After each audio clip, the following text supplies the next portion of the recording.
When the Roman legions crushed the army of Queen Zenobia outside Antioch in 272 CE, her generals expected execution.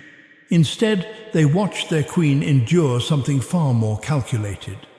Rome had perfected the art of breaking rulers without killing them, transforming defiant monarchs into living monuments to imperial power. For women who wore crowns, defeat meant facing a brutality designed not merely to punish, but to erase dignity itself. Roman law denied queens legal protection. Under Roman law, war captives existed in a category that stripped them of every protection afforded to citizens. The principle known as jus gentium, or the law of nations, held that military defeat transformed free people into property. Once a city fell or an army surrendered, its inhabitants became legally enslaved regardless of their former status. A queen commanded no more legal standing than the lowest soldier in her defeated army. This legal framework created a terrifying reality. Roman citizens possessed rights that shielded them from certain punishments. To flog a Roman citizen was considered scandalous. To execute one without trial sparked outrage. But foreign captives, regardless of royal blood, held no such protections. They could be mistreated, displayed, sold, or killed at the discretion of their captors. Roman law made no exceptions for gender and none for nobility.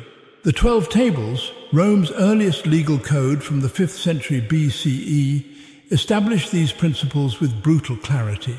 Prisoners taken in war became the property of the Roman state or were distributed among soldiers.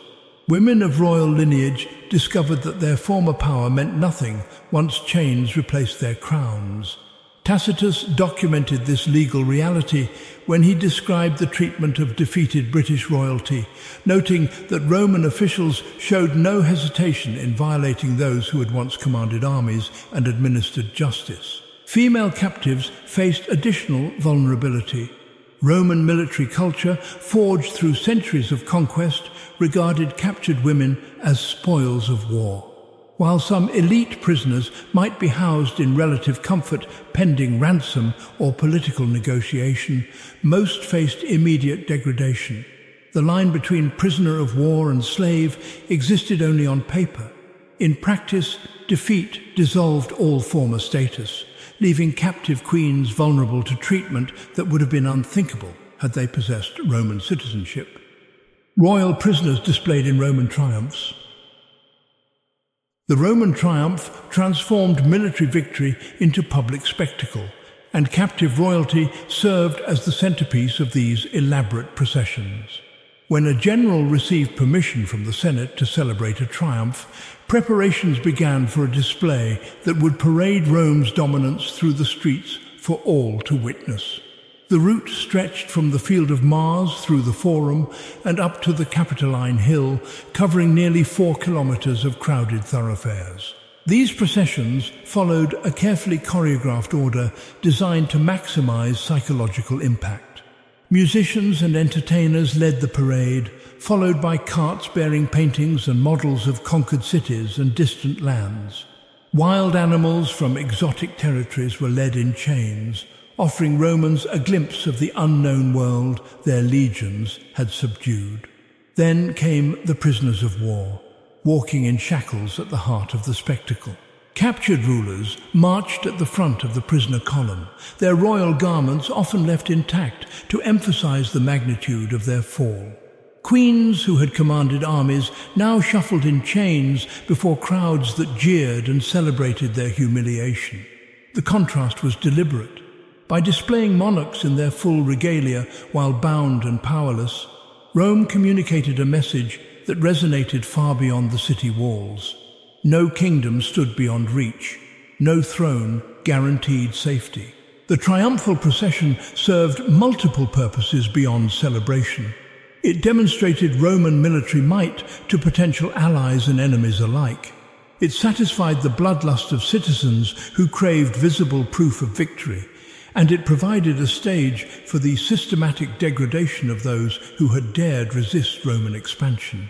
For female captives of royal blood, the triumph meant enduring the gaze of thousands while stripped of all dignity.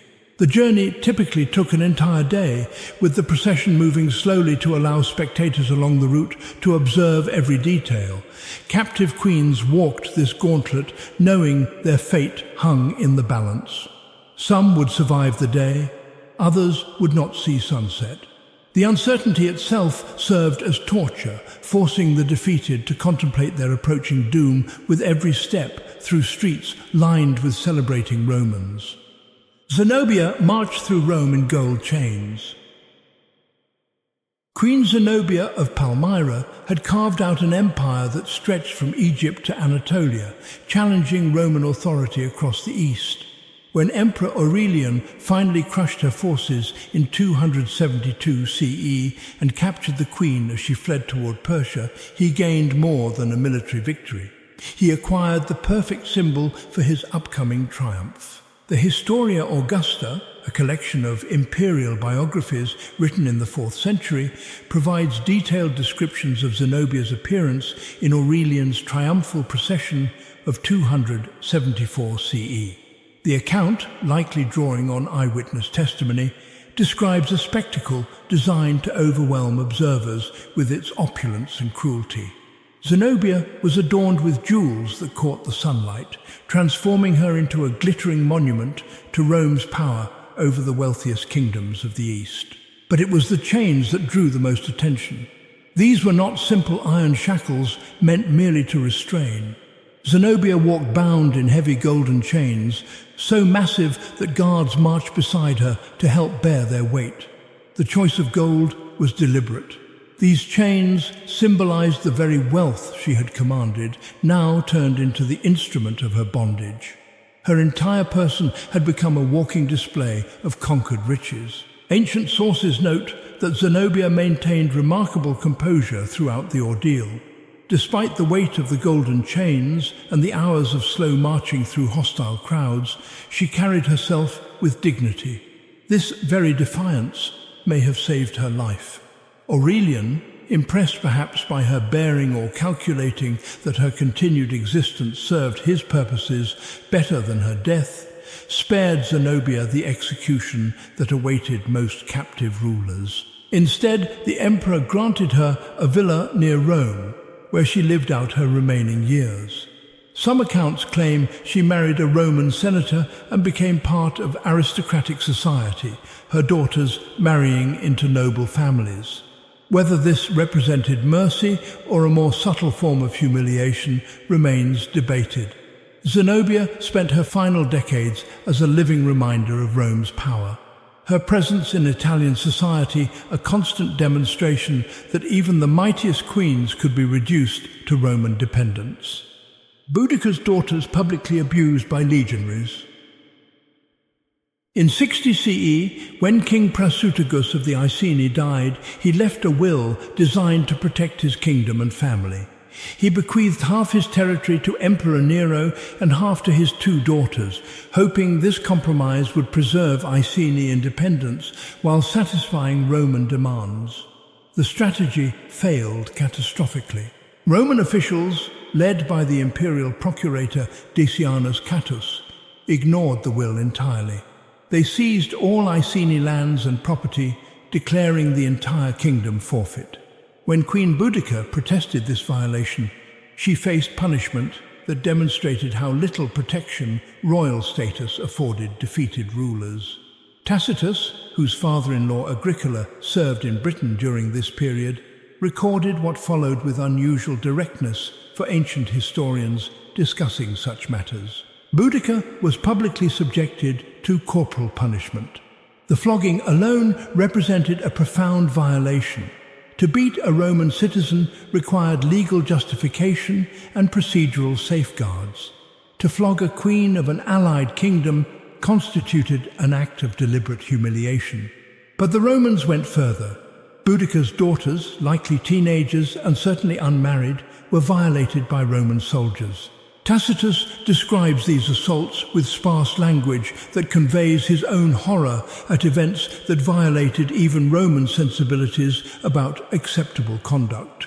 The historian notes that Boudica was flogged and her daughters violated, placing these crimes at the center of his explanation for the rebellion that followed.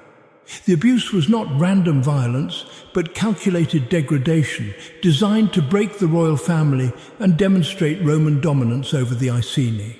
The public nature of these crimes multiplied their impact.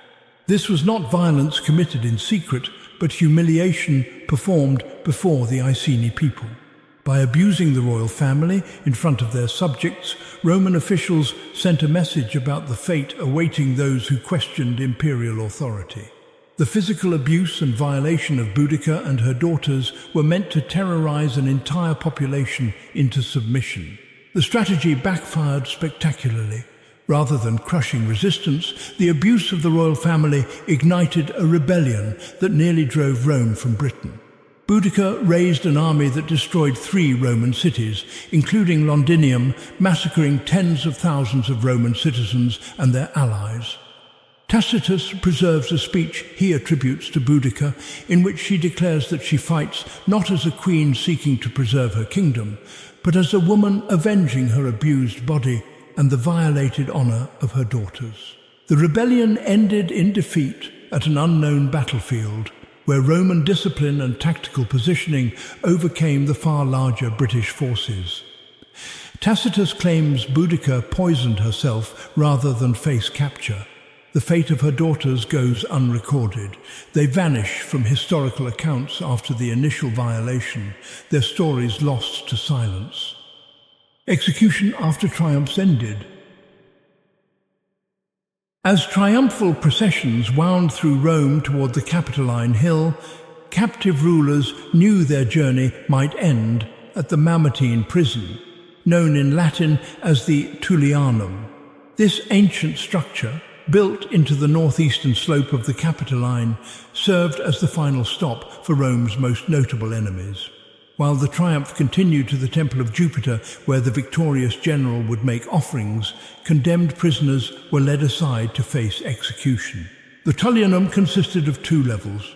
The upper chamber served as a holding cell, but the lower dungeon, accessible only through a hole in the ceiling, became the execution chamber.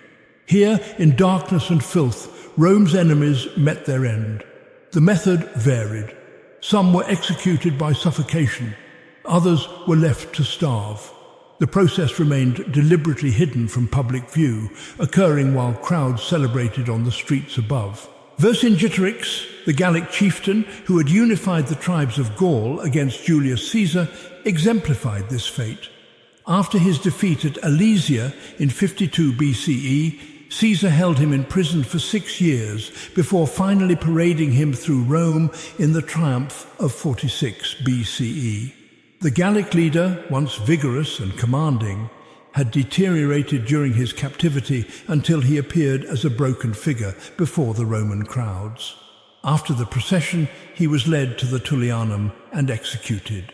Jugurtha, king of Numidia, met a similarly brutal end following Marius's triumph in 104 BCE. According to ancient accounts, when he was lowered into the Tullianum's lower chamber, the king went mad with terror. He was left to starve to death over 6 days, his cries echoing through the stone walls while Rome celebrated above. The historian Plutarch recorded his final words, reportedly asking in delirium how cold this Roman bath is. Simon Bar Giora, a leader of the Jewish revolt that ended with the destruction of Jerusalem in 70 CE, was displayed in Titus's triumph before being executed at the traditional site in the Forum. Josephus documented how the triumphal procession paused at the Temple of Jupiter while messengers awaited word that the execution had been carried out. Only after confirmation of the enemy leader's death did the ceremonies conclude. Not every captive ruler faced immediate execution. The decision rested with the triumphant general and, increasingly under the empire, with the emperor himself. Some prisoners proved more valuable alive, serving as permanent symbols of Roman victory or as bargaining tools in future negotiations. But for those marked for death, the triumph offered only a temporary reprieve before the descent into the Tullianum's darkness. The treatment of captured queens by Roman soldiers reveals how power operated in the ancient world. Legal systems that protected citizens evaporated at the boundary of conquest. Dignity afforded to nobility dissolved in defeat. These documented cases from Tacitus, Cassius Dio, and other ancient historians force us to confront the deliberate cruelty embedded in Roman conquest. The flogging of Boudica, the golden chains on Zenobia, the executions following triumphs were not aberrations but calculated policies designed to break resistance and display power.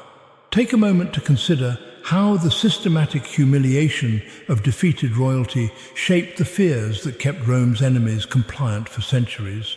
The stone walls of the Mamertine prison still stand in Rome, a reminder that the triumphs celebrated in ancient texts were built on human suffering. Queens who commanded armies and administered justice found themselves reduced to spectacles, their degradation transformed into entertainment for crowds who never considered the cost of empire written in broken lives and stolen dignity.